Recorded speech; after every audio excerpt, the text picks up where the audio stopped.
¿Por qué filosofía aquí y ahora especiales? Hay temas insoslayables de pensar, de reflexionar y ofrecer nuestra propia interpretación de los hechos históricos.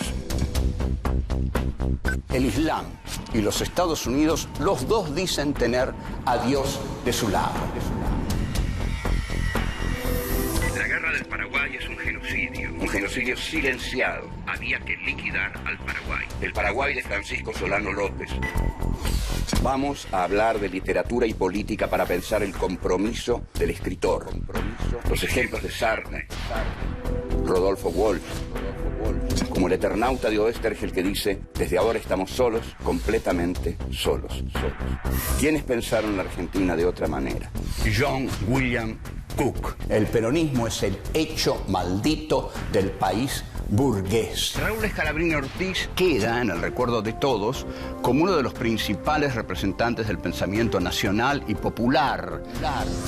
El imperativo más profundo que tenemos: pensar por nosotros mismos. Filosofía aquí y ahora especiales. Pensadores. Raúl Scalabrini Ortiz. 1. La década infame. 2. El hombre que está solo y espera. 3. Forja y el peronismo. 4. Una conciencia nacional. 1. La década infame. Hoy nos vamos a ocupar de uno de los considerados fundamentales pensadores de la corriente nacional. O sea, nos vamos a referir a Raúl Scalabrini Ortiz.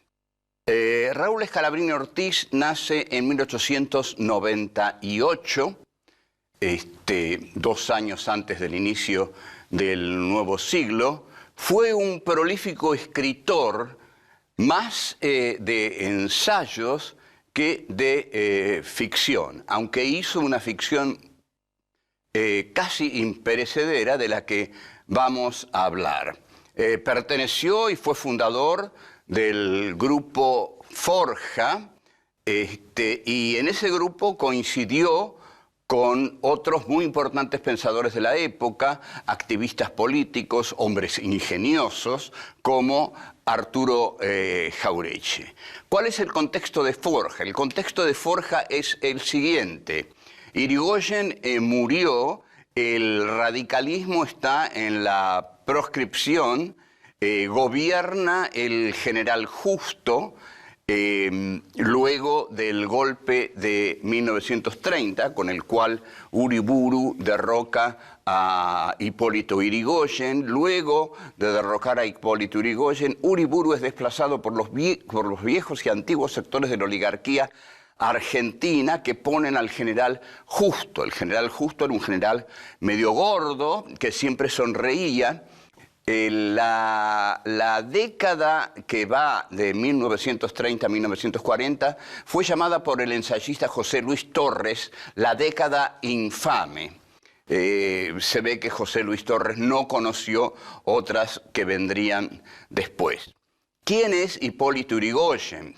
Hipólito Yrigoyen es el que, a través de un pacto con Sáenz Peña, representante de la oligarquía argentina, llega a dar cobertura político-electoral a los sectores inmigrantes. Yrigoyen, sin embargo, y pese a ser el representante de sectores populares, tiene que enfrentarse a varios conflictos con sectores populares, pero no de las clases medias a las cuales él venía a representar, a las clases medias y a los sectores agrarios pequeños, sobre todo del litoral, sino con las clases proletarias que estaban constituidas por las ideologías del anarquismo. En todos estos casos, Yrigoyen apela a la represión violenta, en la cual él realmente siempre parece permanecer en un segundo plano, porque en la huelga de Bacena está el general de Lepiane, y en las huelgas del sur está el coronel Varela como los ejecutantes de las atrocidades represivas. Cuando Irigoyen es sucedido en el gobierno por Marcelo T. de Alvear, el país aristocrático oligárquico respira más tranquilo, sin embargo, porque Alvear es todo un gentleman. Sin embargo, Irigoyen logra volver al gobierno en 1928, pero ya bastante viejo y enfermo.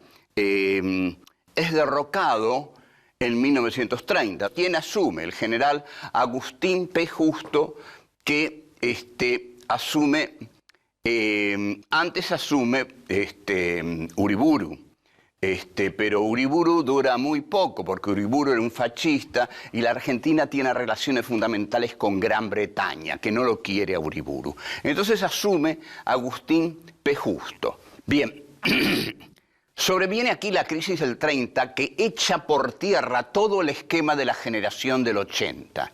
Se acabó la Argentina granero del mundo. La crisis del 29 hace entrar en deterioro los términos de intercambio entre los productos industriales con valor agregado y los productos primarios de la tierra, de los que había vivido fácilmente nuestra oligarquía y había recorrido medio mundo con sus vacas. Ahora, entonces, Argentina, desesperada, manda al hijito de Julio Argentino Roca a Inglaterra para negociar las carnes. Señores de Gran Bretaña, por favor, compren nuestras carnes porque si no la Argentina se hunde. Porque debemos quizás reconocer que el esquema agropecuario que habíamos implementado era equivocado, que el mundo es más complejo que vivir de las vacas y del trigo. Hacen un pacto, el pacto Roca-Runciman, esto es conocido más o menos, que Arturo Jauretche en una frase famosa llama Estatuto Legal del Coloniaje. Aquí, en esto que se llama la década infame, aparecen algunos pensadores nacionalistas que denuncian la entrega de la riqueza del país a Inglaterra y el sometimiento servil de las clases dominantes de la Argentina a Inglaterra. Surge entonces Forja en 1935.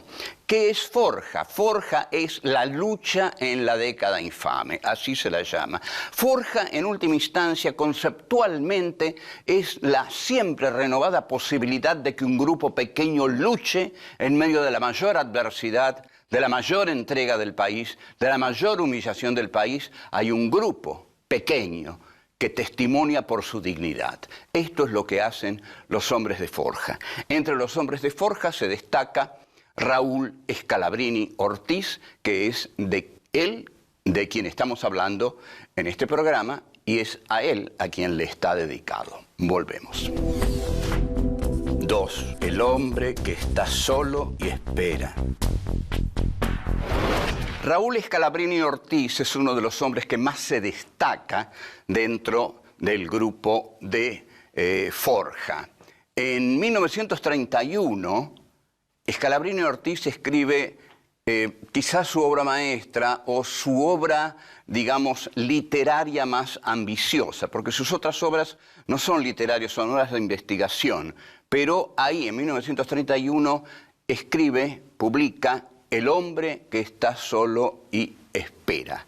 Gana, tal como lo deseaba ganar, porque lo deseaba ganar fervientemente, el Premio Municipal de Literatura. El hombre que está solo y espera es el hombre de Corrientes y Esmeralda, y tiene todo el libro una impronta claramente porteña. Digamos que podría ser el Facundo porteño. O el Martín Fierro porteño, más claramente, digámoslo así. Tiene una visión centralista de la Argentina porque el libro está centrado en Corrientes y Esmeralda, está centrado en Buenos Aires, es el hombre de Corrientes y Esmeralda. En este sentido, no tanto hay un desdén hacia las provincias, sino que hay un desdén hacia el inmigrante.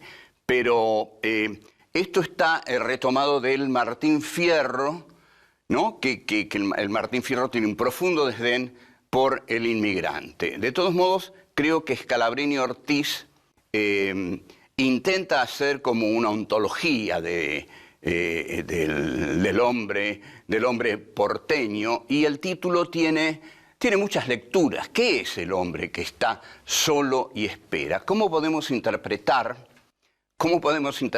ese título un tanto extraño? ¿Qué espera este hombre apoyado en la esquina de Corrientes y Esmeralda? Este filósofo es muy famoso, se llama Alain Badiou. Alain Badiou tiene una teoría acerca del acontecimiento, habla todo el tiempo del acontecimiento, y en su interpretación de la gran obra de Samuel Beckett, Esperando a Godot, como generalmente se sabe, Vladimir y Estragón esperan durante toda la obra a un personaje que se llama Godot y que dice que va a venir. Godot no viene, y ese es el sentido de las vidas de Vladimir y Estragón, esperar a Godot. Ahora, Badiou dice que el mensaje es positivo porque la actitud esencial del hombre es la espera. Está totalmente equivocado, porque Vladimir y Estragón llevan una vida totalmente inauténtica, porque han puesto todos sus anhelos, deseos, posibilidades, pasiones en un tal Godot que alguna vez va a venir. El hombre no hace la historia esperando que algo acontezca, sino que hace la historia produciendo hechos, haciendo que las cosas acontezcan a través de su praxis histórica. No está sentado esperando el acontecimiento medio místico de Badiou, que no en vano viene del último Heidegger, sino que los hombres hacen la historia y hacen que las cosas acontezcan. Volvemos a Scalabrini Ortiz luego de este breve rodeo, y luego de El hombre que está solo y espera, Scalabrini Ortiz se dedica a investigaciones históricas y a investigaciones puntuales y económicas. Se ocupa de los ferrocarriles argentinos, del petróleo y de la relación de Argentina con Inglaterra y de la unidad latinoamericana, nada menos. O sea que abarca temas fundamentales sobre los cuales se explaya con mucho fundamento, porque es un hombre realmente estudioso. Estos trabajos aparecen en los cuadernos de Forja, que son folletos que eran muy leídos, y en este sentido puede decirse que Forja era un grupo muy activo, que no solo se dedicaban, digamos, a intercambiar ideas entre ellos, sino que editaban folletos de enorme valor y de un valor, digamos, que desmitificaba toda la ideología de la Argentina oficial, que tendía a decir: nuestra alianza con Inglaterra es lo que permite nuestro progreso. Forja dice que no. En 1940, Scalabrini Ortiz publica Historia de los ferrocarriles argentinos, que es un libro fundamental y que va a ser muy copiado por todos los que estudien luego los ferrocarriles argentinos, y que va a ser muy estudiado seguramente por el general Perón, aunque Perón no lo diga. Pero la historia de los ferrocarriles argentinos, lo que fundamentalmente dice es que los ferrocarriles argentinos fueron diseñados por Gran Bretaña y fueron diseñados en beneficio de Buenos Aires. Todas las líneas tienden hacia Buenos Aires, no hacia las provincias. Los ferrocarriles argentinos, en suma, están al servicio del poder de Buenos Aires, que es la provincia metrópoli que negocia con Gran Bretaña. Volvemos. Forja y el peronismo. La vida política de la década del 40 se caracteriza fundamentalmente por el ascenso del peronismo al poder.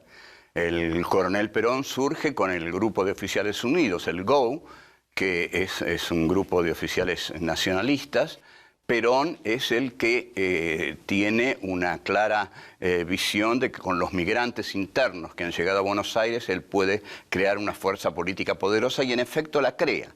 Ahora, ¿cuál es el destino de Forja en esto? Forja tendría que haber, digamos, confluido en el peronismo de un modo natural, porque si Forja surgió como respuesta a la década infame, También Perón es la respuesta a la década infame, es decir, a la Argentina entreguista, a la Argentina británica, a la Argentina antiobrera, pero Forja no consigue entrar en el peronismo, ni al sumo Jaureche, creo que es presidente del Banco de la Provincia, que no es un lugar para un intelectual. Y aquí entonces tenemos que preguntarnos, ¿por qué Forja no entra en el peronismo? Y tenemos dos conceptos que se oponen. Hay un concepto de horizontalidad, que es el que maneja Forja, con intelectuales que desde la base pueden aportar al líder, que es en este caso el coronel Perón, y de verticalidad, que es la que ejerce Perón.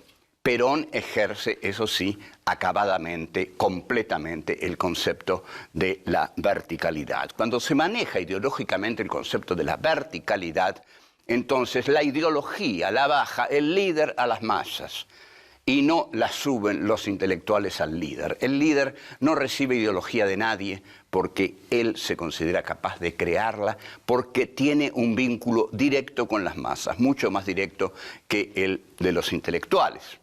Forja, de hecho, no penetra en las masas, mientras que las masas adoran al coronel Perón desde que está en la Secretaría de Trabajo, en el Ministerio de Trabajo y hasta que llega a la presidencia de la Nación. En consecuencia, Juan Domingo Perón no acepta las pretensiones de Forja y seguramente les habrá dicho, miren muchachos, ustedes entienden muchos de libros, yo también leí unos cuantos libros y sé cómo entenderme con las masas, o sea, no los necesito. Scalabrini Ortiz no tiene ningún cargo en el peronismo, apoya al peronismo, por supuesto, porque dice que Perón, ante todo, es el que va a nacionalizar los ferrocarriles, que es la idea que tenía Scalabrini Ortiz en su historia de los ferrocarriles argentinos. Ahora, Scalabrini Ortiz siempre apoyó a Perón, porque siempre tuvo conciencia de que una cosa era Perón y otra cosa era los que estaban contra Perón. En este sentido, para tomar una decisión política en una determinada coyuntura histórica, hay que ver siempre quiénes están en contra de aquel a quien uno no sabe si apoyar o no. Scalabrini Ortiz analiza las otras opciones, o sea, la sociedad rural, la oligarquía tradicional, el partido radical unido a la oligarquía, el partido comunista unido a la Unión Soviética y a la oligarquía, y dice que las otras opciones a él no lo atraen y que si bien quizás no está absolutamente convencido de todo lo que hace Perón, entre Perón y lo que está frente a Perón, se queda con Perón. Entonces, dicen una frase muy graciosa que no se trata de elegir entre Perón y el arcángel San Miguel, porque el arcángel San Miguel no existe. Lo que existe frente a Perón es algo que a Scalabrini Ortiz le produce bastante rechazo. Lo que hay frente a Perón es un rejunte de políticos de distintos partidos, radicales, conservadores, gente, representantes de la oligarquía, Federico Pinedo, por ejemplo, que es un economista de los sectores más concentrados de poder y está totalmente enfrentado a Perón. Entonces, para Scalabrini Ortiz, entre Perón y Federico Pinedo, elige a Perón, le guste totalmente o no, por más objeciones que tenga, pero sabe que la opción más progresista frente a Pinedo sigue siendo Perón, la opción de poder. Las otras opciones están por el aire, pero la opción de poder real, de inserción real en el poder, es Perón, la otra es Pinedo. Entonces, Scalabrini Ortiz dice, todo lo que socava a Perón, todo lo que socava a Perón fortifica a Pinedo.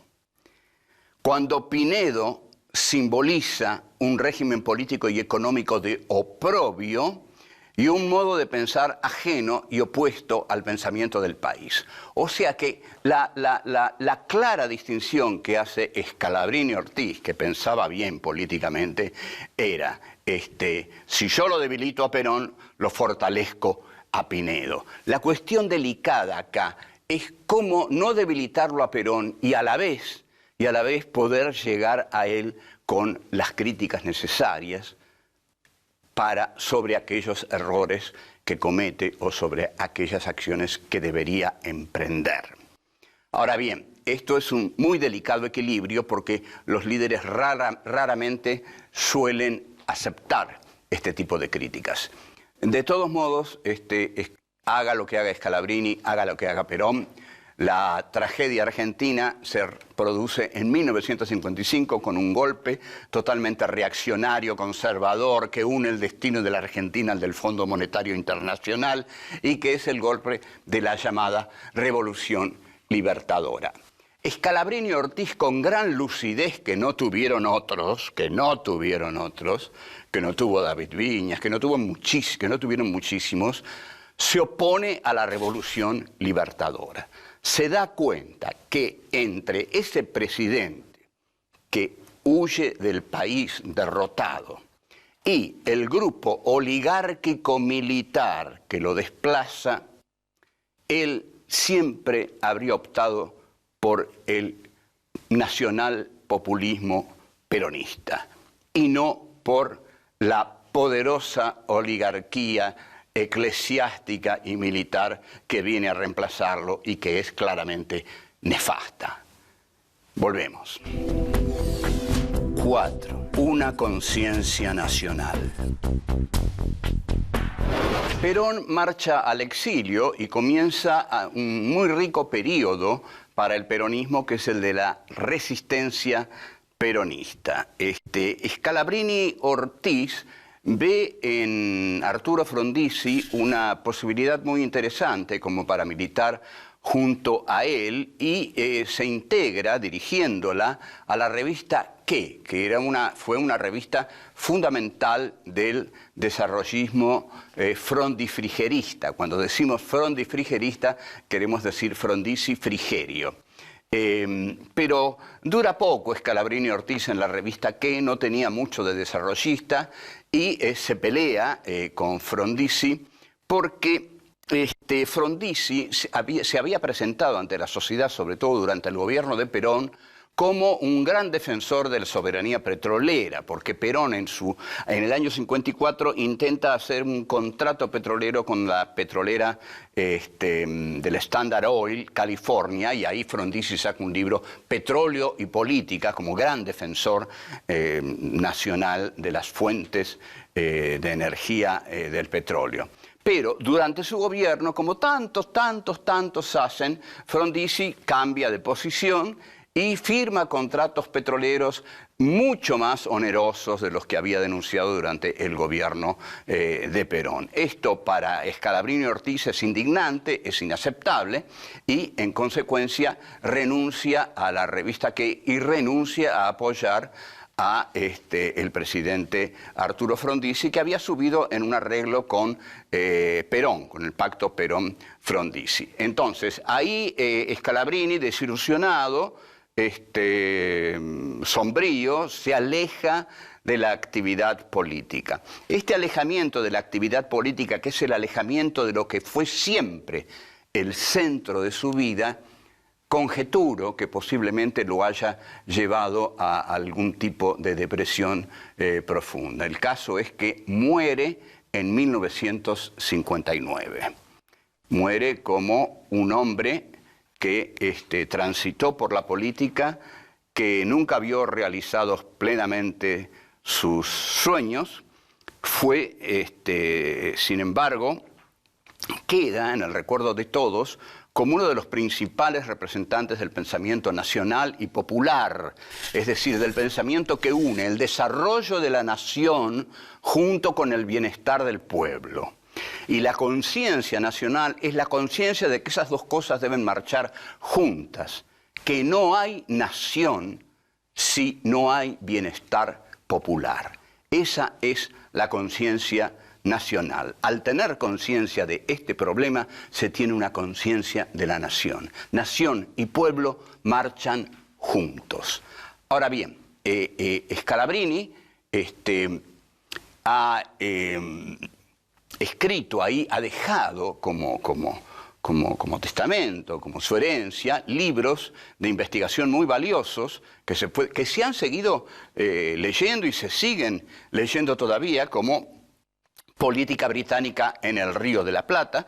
Es un libro formidable, y también un libro sobre Irigoyen y Perón, en el que marca una línea histórica de continuidad entre el caudillo personalista radical y el caudillo personalista peronista, aunque Perón odiaba el concepto de caudillo y lo reemplazaba por el de conductor.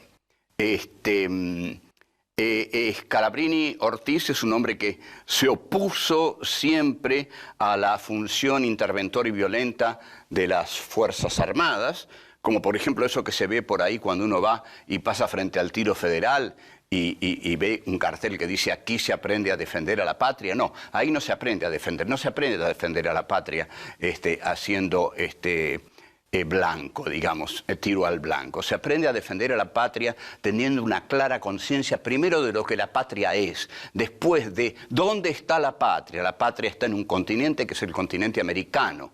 ¿Y qué debe representar la patria? La patria debe representar esencialmente los intereses del pueblo bajo, del pueblo postergado. Esto es lo que pensaba Raúl Scalabrini Ortiz. Durante toda su vida y sobre todo durante la década del 30, que es un momento muy oscuro, Scalabrini Ortiz defiende estas ideas, que ahí estaban totalmente fuera de moda. No hay cosa más valiosa que un pensador, que un intelectual que se anima a defender sus ideas en un momento en que sus ideas no están de moda. Porque hay una tendencia terrible en los intelectuales a amoldarse a las épocas como tratando de no quedar descolocados. A Scalabrini nunca le importó quedar descolocado, siempre le importó ser coherente consigo mismo, ser coherente con sus ideas, y eso es lo que podemos llamar quizá un hombre digno, un hombre patriota y un hombre que sirvió a su país y que todavía lo sigue sirviendo. Raúl Scalabrini Ortiz. Chao.